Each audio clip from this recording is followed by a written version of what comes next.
नमस्कार सभी साथियों को। राम राम सभी साथियों को। मैं डीएस सैनी आप सभी का हार्दिक स्वागत, हार्दिक अभिनंदन। प्यारे साथियों, हिंदी साहित्य की श्रृंखला में आप पढ़ रहे हैं। हिंदी साहित्य को मैंने आपको क्रमबद्ध रूप से पढ़ाया है, बिल्कुल।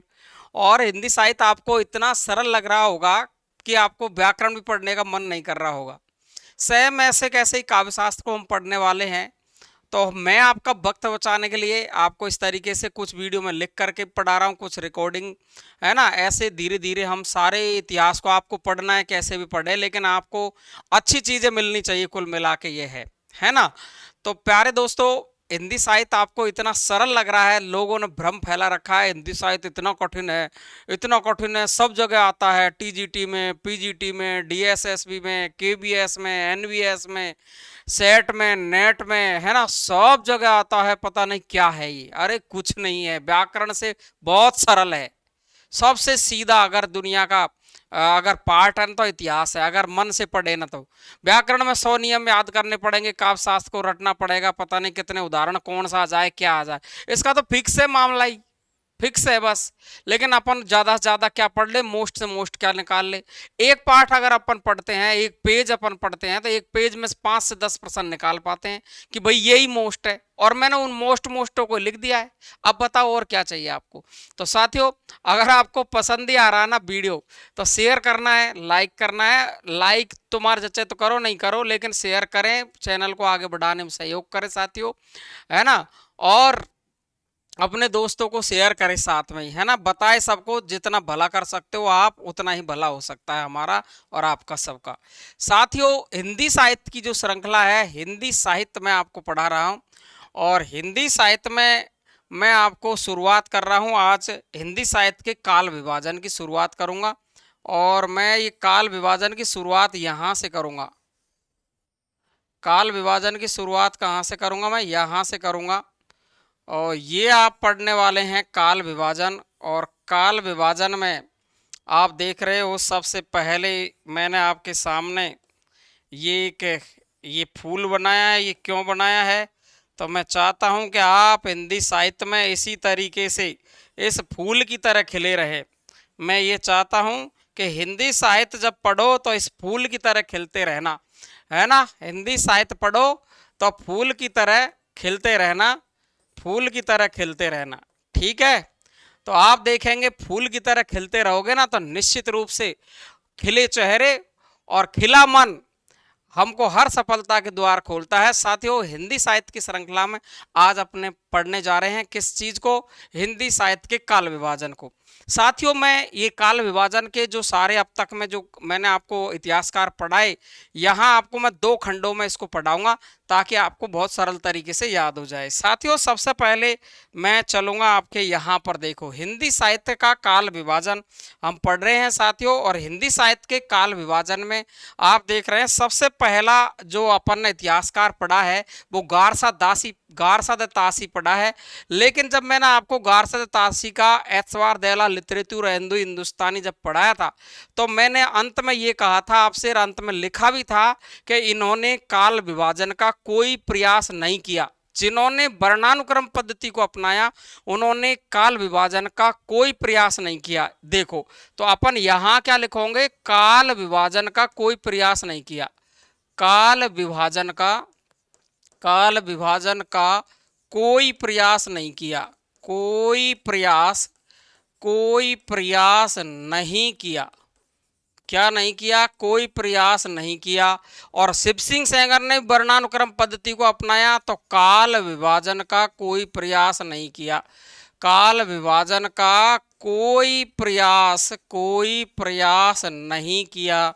कोई प्रयास नहीं किया। किन किन ने बताना? दोनों ने ही, गारसद तासी ने और शिव सिंह सैगर ने काल विभाजन का कोई प्रयास नहीं किया। लेकिन आप देखेंगे जॉर्ज ग्रियर्सन को, तो जॉर्ज अब्राहम जो ग्रियर्सन है आपका, इन्होंने काल विभाजन तो किया है, 12 खंडों में बांटा है।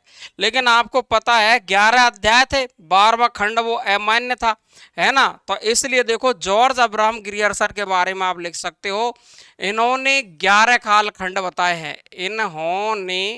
इन्होंने 11 अध्याय बताए अपने उसकी, 11 अध्याय 11 अध्याय 11 अध्यायों में अपने ग्रंथ को बांटा है, ग्रंथ को अपने ग्रंथ को बांटा है। प्रत्येक अध्याय प्रत्येक अध्याय प्रत्येक अध्याय एक कालखंड को एक कालखंड एक कालखंड को एक कालखंड को निश्चित करता है, निश्चित करता है। बात समझ में आ गई। और 12वां अध्याय है वो आपका क्या है, यहां आपको मैंने बता दिया। 12वां अध्याय अमान्य है, अध्याय अमान्य है। कैसा है? अमान्य है। इसलिए 11 कालखंड बताए इन्होंने अलग अलग। लेकिन बात यह है कि इन्होंने कालखंड का प्रयास तो किया है, लेकिन आपको क्या ध्यान रखना है, वैज्ञानिक नहीं है। क्या ध्यान रखोगे? वैज्ञानिक नहीं है। प्रयास तो किया है, लेकिन नोट में लिखना है आपको वैज्ञानिक नहीं है। क्या नहीं है? वैज्ञानिक वैज्ञानिक नहीं है। इसलिए नहीं है, इसलिए इसके कालखंड को मान्यता नहीं दी गई है। क्लियर है? समझ गए आप बात? तो जॉर्ज अब्राहम ग्रियर्सन, मैंने तीनों को क्लियर कर दिया। गारसद तासी ने कोई प्रयास नहीं किया है काल विभाजन का। शिव सिंह सेंगर ने काल विभाजन का कोई प्रयास नहीं किया है। जॉर्ज अब्राहम ग्रियर्सन ने अपना ग्रंथ the modern vernacular of the northern Hindustan को 11 अध्यायों में बांटा। यानी अध्याय कुल तो 12 है, लेकिन 12वां अध्याय मान्य है, इसलिए प्रत्येक अध्याय का एक कालखंड है इसका, लेकिन ये वैज्ञानिक नहीं है। क्लियर है? तो तीनों के बारे में इतना सा ही ध्यान रखना है। आगे की बात चले अपन तो देखिए ध्यान से। सबसे पहले आती है बात मिस्र बंधुओं की। साथियों यहां से आपके सवाल, बहुत सारे सवाल बनते हैं अकेले मिस्र बंधुओं में से। ये जो मिस्र बंधु मैं आपको पढ़ा रहा हूं, यहां से बहुत सारे सवाल बनते हैं मिस्र बंधुओं में। सबसे पहला सवाल तो मैंने यहीं पर लिख रखा है, देखो ये दो तीन चार बार पूछ लिया है कि मिस्र बंधुओं ने हिंदी साहित्य का काल विभाजन किया है, उसको कितने कालखंडों में बांटा है। सीधा सीधा सा के सवाल किया गया है, तो ये आपको फिक्स याद रखना है। 8 कालखंडों में बांटा है। 8 कालखंड कौन से हैं? तो देखो ये मैंने आरंभिक काल नाम लिखा है ना, ये मैंने ऐसे ही नाम लिखा है। इसके जो कालखंड है आरंभिक कालखंड, इसके 2 खंड कर दिए, और माध्यमिक काल है उसके भी 2 खंड कर दिए। तो आपको ये ध्यान रखने वाली बात है, एक एक चीज क्लियर ध्यान से। क्या क्या सवाल पूछेगा? आपको पूछेगा कि आदि काल का नाम मिस्र बंधुओं ने क्या नाम दिया। तो मैंने आपको ये नोट करके पहले ही लिखा दिया कि आदि काल को इन्होंने आरंभिक काल नाम दिया है, गणपति चंद्र गुप्त ने प्रारंभिक काल नाम दिया है। ये 100% अच्छे तरीके से गणपति चंद्र गुप्त ने प्रारंभिक काल दिया है, और मिस्र बंधु ने आरंभिक काल नाम दिया है आदि काल को। समझे आप बात? तो आरंभिक काल का समय क्या माना इन्होंने माना है 700 विक्रमी संवत से 700 विक्रमी संवत से 1400 विक्रमी संवत। अब ये जो 700 से 1400 विक्रमी संवत है ना, इसके 2 टुकड़े किए इन्होंने। 2 टुकड़े में पूर्व आरंभिक काल और एक उत्तर आरंभिक काल। पूर्व आरंभिक और उत्तर आरंभिक। तो 700 विक्रमी संवत से 1343 विक्रमी संवत तक तो बांटा है इन्होंने पूर्व आरंभिक को, और उत्तर आरंभिक को 1344 से 1444 विक्रमी संवत तक बांटा उत्तर आरंभिक काल को। तो दोनों कालखंड ध्यान रखेंगे। अगर केवल आरंभिक काल पूछे तो 700 से 1400 विक्रमी संवत, और यदि आपको पूर्व आरंभिक और उत्तर आरंभिक काल को अलग अलग पूछ ले तो 700 से 1343, 1343 से 1344 से 1 साल बढ़ा के 1343 से 1 साल बढ़ा के, यानी 1344 विक्रमी संवत से 1444 विक्रमी संवत तक का समय क्या है आपका? उत्तर आरंभिक काल है। क्लियर है? अगला देखो माध्यमिक काल की बात करेंगे हम। तो माध्यमिक काल को, इसमें से जो सबसे ज्यादा सवाल पूछा जाता है वो ये पूछा जाता है, वेरी मोस्ट लगा लेना इसको, है ना, अति महत्वपूर्ण लगा लेना इसको। यहां पर ये शब्द महत्वपूर्ण है और यहां पर ये शब्द महत्वपूर्ण है। यानी वो कहता है कि माध्यमिक काल के 2 कालखंड कौन से हैं?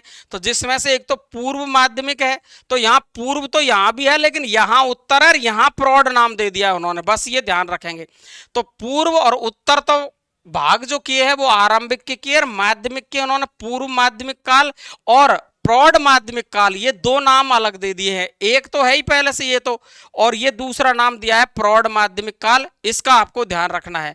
तो समय वही है 1445, यानी ये 1444 हो रहा है, तो एक साल बढ़ा के यहां पर 1444 से 1680 तक।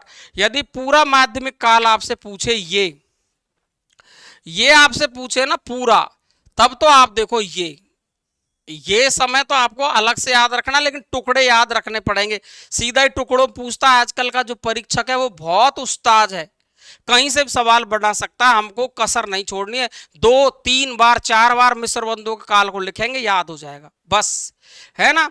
तो पूर्व माध्यमिक काल 1445 से 1560 विक्रमी संवत है, 1561 से 1680 विक्रमी संवत है, वो किसका है? प्रौढ़ माध्यमिक काल का। क्लियर है? याद करना पड़ेगा, 2 3 बार लिखना पड़ेगा, तब जाके ये याद होगा आपको अच्छे तरीके से। अगला देखेंगे अलंकृत काल। देखो ये है रीतिकाल, फिर से वेरी मोस्ट है, देखो ध्यान से। आपसे पूछेगा कि बताओ मिश्र बंधुओं ने रीति काल का नाम क्या दिया है, रीति काल का नाम क्या दिया है, यह सवाल आपसे पूछेगा। तो मिश्र बंधुओं ने रीति काल को क्या कहा है? अलंकृत काल। क्लियर है? सवाल ध्यान रखना, ये मैं बोल रहा हूं ना, एक एक लाइन में सवाल है। अलंकृत काल का जो समय है 1681 विक्रमी संवत से 1889, कितना है? 1681 विक्रमी संवत से 1889। अब इसको दो टुकड़ों में बांट देंगे। ये जो 1681 से 1889 विक्रमी संवत है, इसको दो टुकड़ों में बांट दिया, पूर्व अलंकृत उत्तर अलंकृत। प्रौढ़ नाम आया ना, वो केवल एक में ही है माध्यमिक काल में, बाकी पूर्व आपका पूर्व आरंभिक उत्तर आरंभिक, फिर पूर्व माध्यमिक और प्रौढ़ माध्यमिक, ये ध्यान रखेंगे बस। फिर देखेंगे अपन पूर्व अलंकृत काल उत्तर अलंकृत काल। पूर्व अलंकृत काल है वो 1681 से 1790 विक्रम संवत है, और उत्तर अलंकृत काल है वो 1791 से आपका 1889 विक्रमी संवत है। तो देखो ये देखो आप यहां पर आप देखते हैं तो सीधा सीधा सीधा सीधा एकदम सरल मामला यहां पर आपको दिखाई देगा। ये देखिए 1681 से 1790 है, और उत्तर अलंकृत काल है वो 1791 से 1889 विक्रमी संवत है।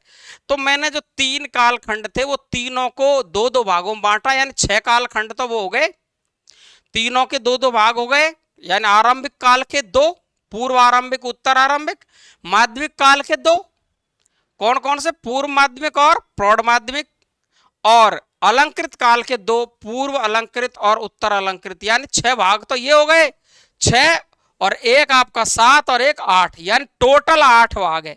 आप मैंने यहाँ 5 लिखा है, इसका मतलब 5 नहीं समझना है आपको, खंड 8 समझना है। क्लियर है? ये ध्यान रखेंगे, 5 कालखंड नहीं करेंगे, उत्तर 8 करेंगे।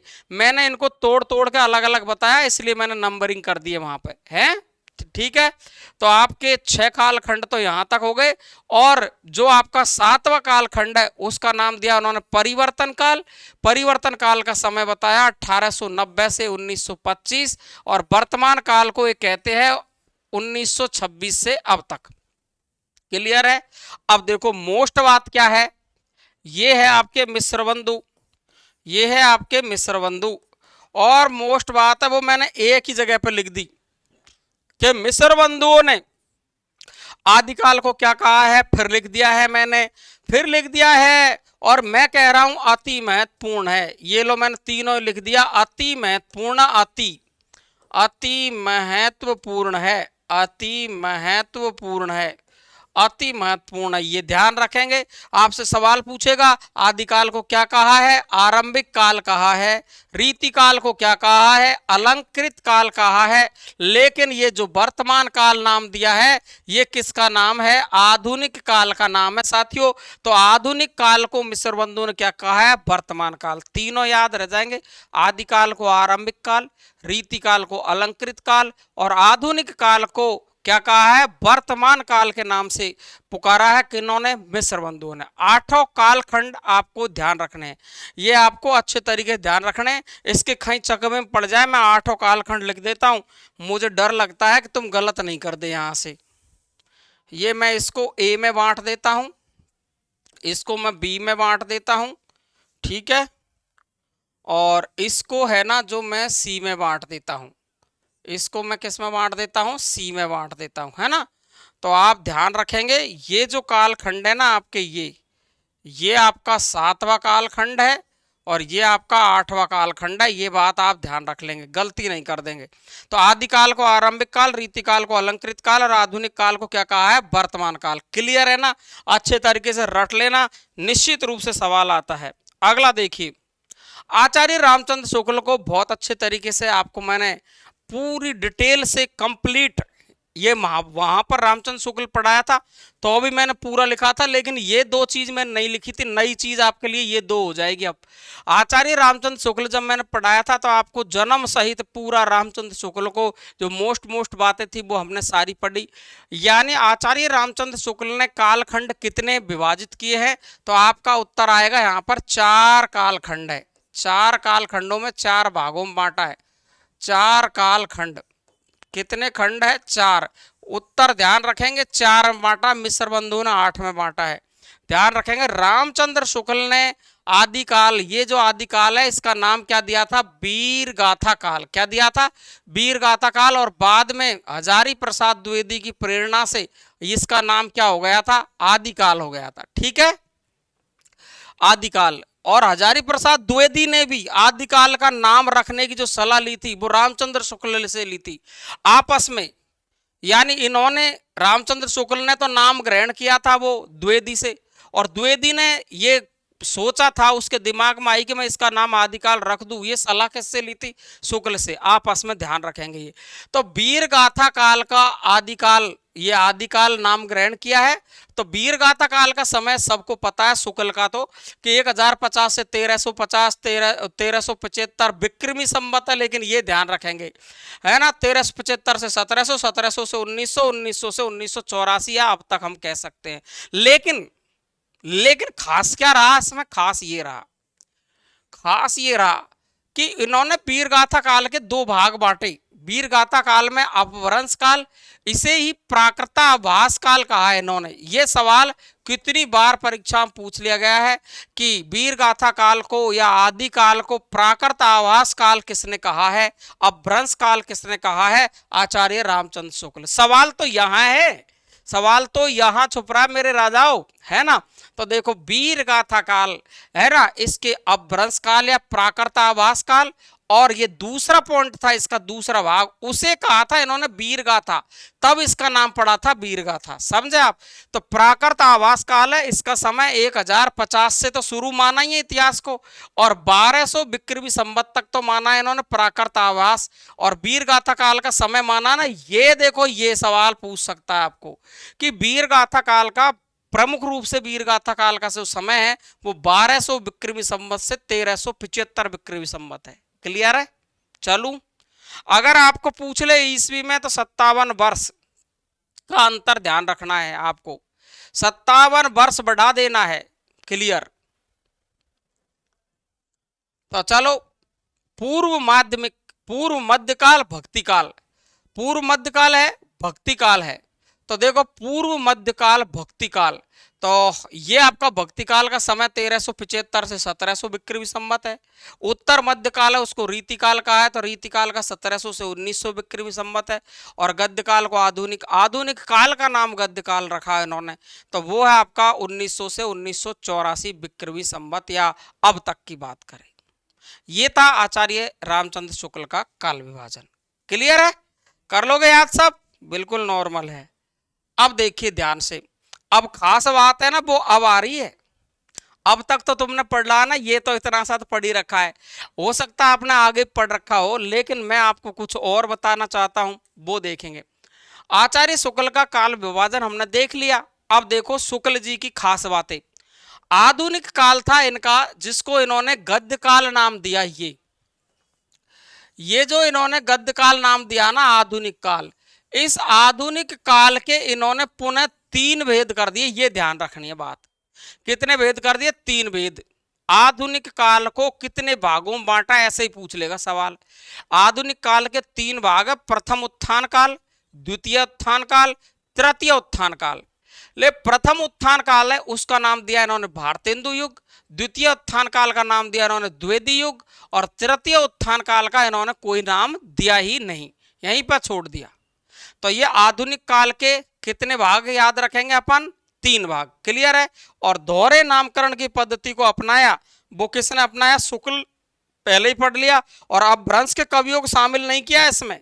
ये जो ग्रंथ लिखा है इन्होंने हिंदी साहित्य का इतिहास, इसमें अब भ्रंश के कवियों को शामिल नहीं किया है। क्लियर है। ये तो आधुनिक काल की कहानी। और नई कहानी देखो, और नई देखो, ये और नई आ गई। और नई क्या है?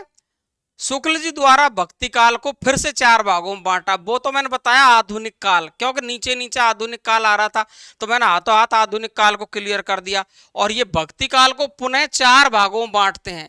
भक्ति काल को 4 भागों में बांटते हैं, जो मैंने आपको शुक्ल पढ़ाया था तब वहां पर भी ये मैंने लिखा है। 2 धाराएं थी, निर्गुण काव्य धारा, एक सगुण काव्य धारा, और इसके इन्होंने 4 भाग बांटे हैं। पहला कौन सा है? ज्ञानाश्रय काव्य धारा। दूसरा कौन सा है? प्रेमाश्रय काव्य धारा। तीसरा कौन सा? रामाश्रय काव्य धारा। और चौथा कौन सा है? कृष्णाश्रय काव्य धारा। तो ये ज्ञानाश्रय काव्य धारा के प्रवर्तक माने जाए या प्रमुख या प्रधान कवि माने जाए तो वहां पर कौन है? कबीरदास। प्रेमाश्रय ये आपके जायसी है ना। और रामाश्रय काव्य धारा के प्रमुख प्रवर्तक या प्रधान कवि माने जाए तुलसीदास है। और यहाँ कृष्ण का वर्णन करने वाले कौन है? सूरदास है। और इन धाराओं का नाम रामकुमार वर्मा ने भी अलग दिया, जो मैंने आपको रामकुमार वर्मा में पहले पढ़ा दिया है। अब मैं आपको यहाँ केवल रामचंद्र शुक्ल के बारे में बता रहा हूँ कि भक्ति काल को इन्होंने 4 भागों में बांटा। ज्ञानाश्रय, प्रेमाश्रय काव्य धारा, रामाश्रय और कृष्णाश्रय काव्य धारा। ये था आपका कौन? रामचंद्र शुक्ल। ध्यान रखेंगे आप। तो यहां तक आपको रामचंद्र शुक्ल तक आज पढ़ना है। आगे अपन बचे जो आपके इतिहासकार है उनको अपन पढ़ेंगे अगली क्लास में साथियों। आज यहीं तक के लिए पढ़ेंगे। छोटी छोटी क्लासों में हम बहुत जल्दी से कर सकते हैं इतिहास को कंप्लीट, है ना। तो नमस्कार सभी साथियों को, थैंक यू सो मच, धन्यवाद साथियों, राम राम सभी को। कैसी लगी क्लास ये जरूर आपको कमेंट बॉक्स में लिखना है। बिल्कुल लिख रहे हैं, लिखना ही है बिल्कुल। थैंक यू सो मच, धन्यवाद।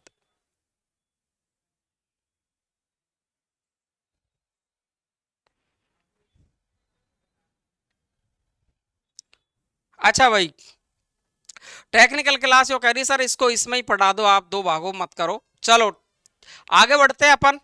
तो शुक्ल का अपन ने कालखंड कंप्लीट पढ़ लिया है। अगला देखिए आप, हिंदी साहित्य के इतिहास का काल विभाजन में हम देखेंगे हजारी प्रसाद द्विवेदी को।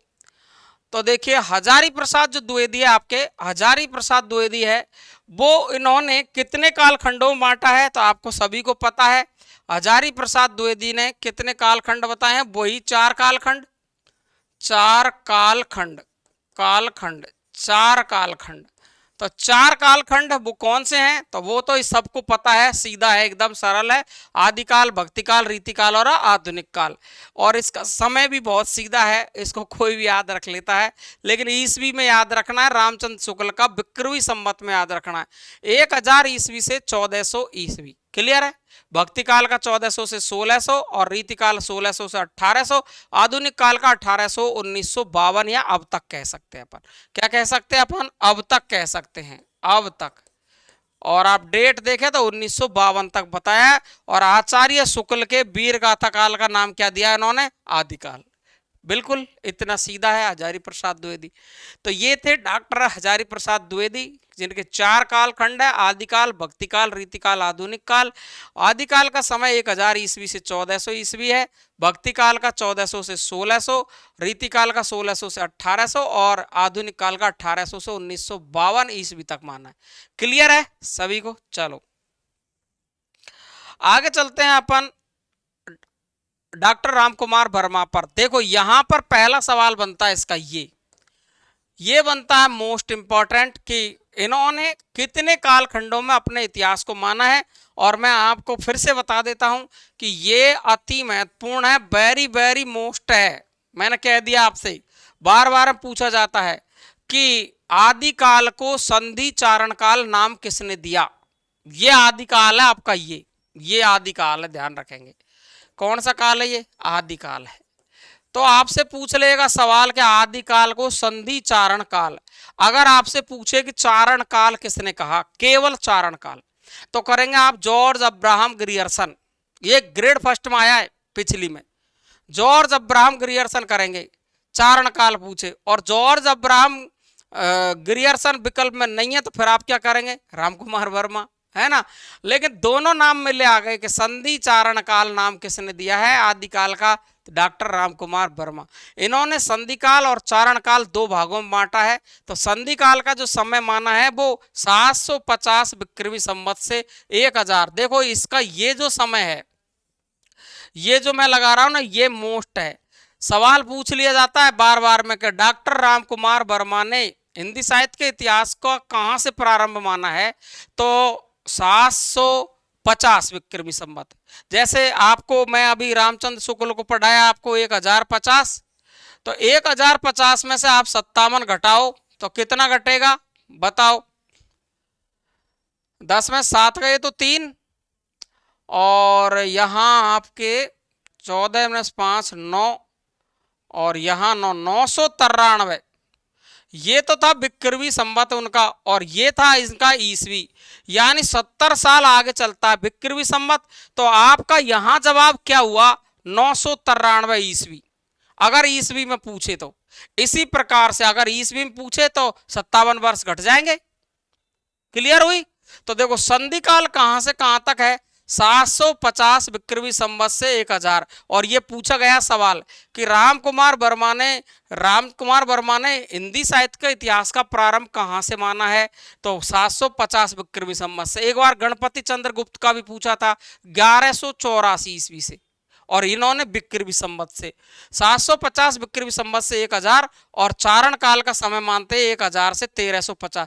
रामचंद्र शुक्ल का ये वही पूरा के पूरा ही, केवल यहां बदलाव किया है, ये पूरा रामचंद्र शुक्ल को उठा के रखा है। तो बस ये ध्यान रखेंगे 750 से 1000, 1000 से 1350, फिर वो के वही। ये देखो आपका ये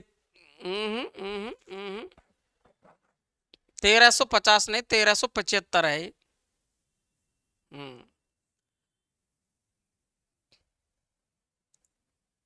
1375 है ना, 1375 विक्रमी संवत। और भक्ति काल का 1375 से 1700, और 1700 से 1900 विक्रमी संवत रीति काल, और आधुनिक काल 1900 से अब तक वही रामचंद्र शुक्ल। अरे ये रामचंद्र शुक्ल ना पढ़ो, ये रामचंद्र शुक्ल ना पढ़ो, ये रामचंद्र शुक्ल, ये रामचंद्र शुक्ल 1375 से 1700, है ना। तो उन्होंने इसको जो ये आपका आदिकाल है इसके भाग बांटे हैं, केवल यही है बस। ठीक है, ये आ गया।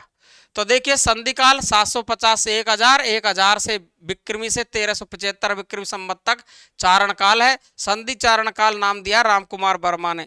तो भक्ति काल का समय 1375 से 1700, रीति काल 1700 से 1900, और आधुनिक काल 1900 से अब तक। क्लियर है? अगला देखो डॉक्टर नगेंद्र, इंपॉर्टेंट है, ध्यान रखेंगे। डॉक्टर नगेंद्र इंपॉर्टेंट है, सवाल पूछ सकता है, बहुत सरल है, लेकिन बहुत सरल भी है। देखो ध्यान से, आदिकाल को 7वीं सदी से 14वीं सदी तक माना है समय। भक्ति काल का समय 14वीं सदी से 17वीं शताब्दी तक माना है, 7वीं सदी। और रीति काल का समय है वो 17वीं सदी से आपका 19वीं सदी तक। और आधुनिक काल का समय माना है वो 19वीं से अब तक। सीधा सीधा साख वही है, 7वीं से 14वीं, 14वीं से 17वीं, 17वीं से 19वीं, 19वीं से अब तक।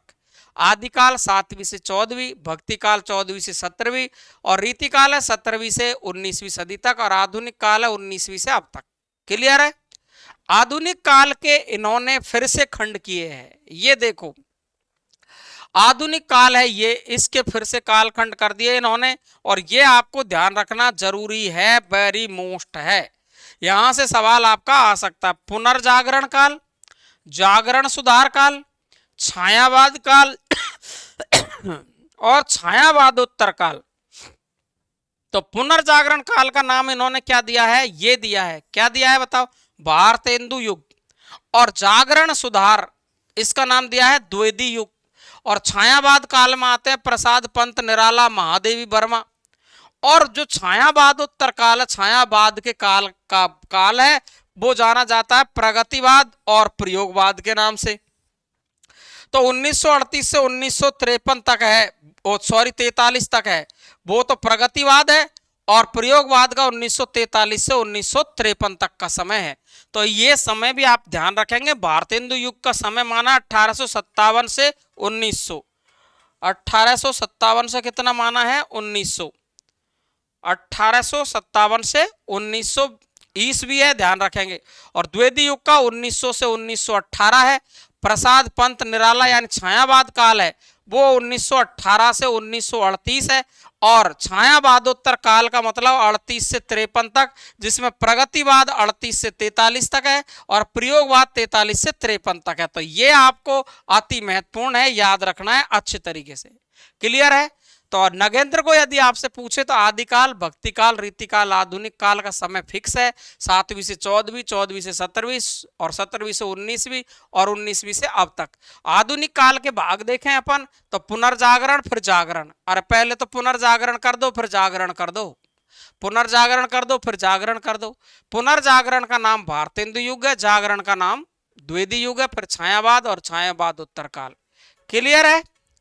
तो इसके बाद अपन देखेंगे छायावादोत्तर काल है, इसको अपन अभी देखते हैं। छायावादोत्तर काल में आपने प्रगतिवाद को देखा है और प्रयोगवाद।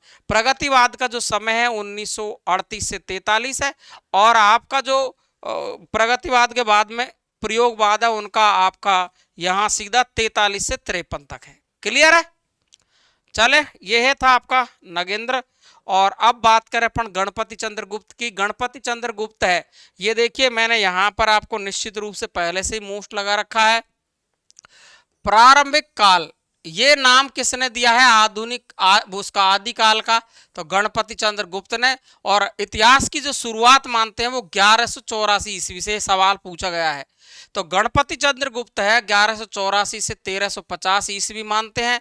पूर्व मध्यकाल का समय 1350 से 1600 ईस्वी तक, और उत्तर मध्यकाल का समय 1600 से 1857। आधुनिक काल का समय 1857 से अब तक मानते हैं। तो ये नॉर्मल है, इसकी ये दो चीज ही मोस्ट है, ध्यान रखेंगे ये दो चीज सबसे ज्यादा मोस्ट है। और एक नोट और मैंने लिखा है बहुत ही ज्यादा खास, बहुत ही ज्यादा खास। डॉक्टर रमाशंकर शुक्ल रसाल ने आदिकाल को जयकाल कहा है, ये नाम याद रखना ही है। और ये देखो, ये रीतिकाल को कलाकाल कहा है, जबकि मिस्र बंधुओं ने अलंकृत काल कहा है रीतिकाल को। ये बात एक एक चीज तुलनात्मक याद रख लेंगे। तो ये साथियों आपका यहाँ पर जाकर के ये आपका हिंदी साहित्य का जो प्रमुख काल विभाजन है वो मैंने आपको कंप्लीट एकदम पढ़ा दिया है। आदर्श काल विभाजन है, एक साथ में कभी और पढ़ा देंगे, और आगे चलकर हिंदी साहित्य को ऐसे ही पढ़ते रहेंगे। बहुत मजे के साथ में आनंद आ जाएगा आपको बिल्कुल पढ़ करके। साथियों शेयर करना है और वीडियो में बढ़ाने में, आपको चैनल को बढ़ाने में बिल्कुल सहयोग करना अच्छे तरीके से। और कोई भी परेशानी के लिए आप 9983 और 374293 पर संपर्क कर सकते हैं मुझसे, कोई दिक्कत नहीं है। तो सभी साथियों को धन्यवाद बहुत बहुत सहयोग के लिए। जुड़े रहिए, पढ़ते रहिए। Thank you so much. प्रयत्नशील का मतलब ये होता है कि एक नेता के अंतर्गत सतत प्रयत्नशील का मतलब ये है कि एक जो नेता होता है ना, वह लगा करने वाला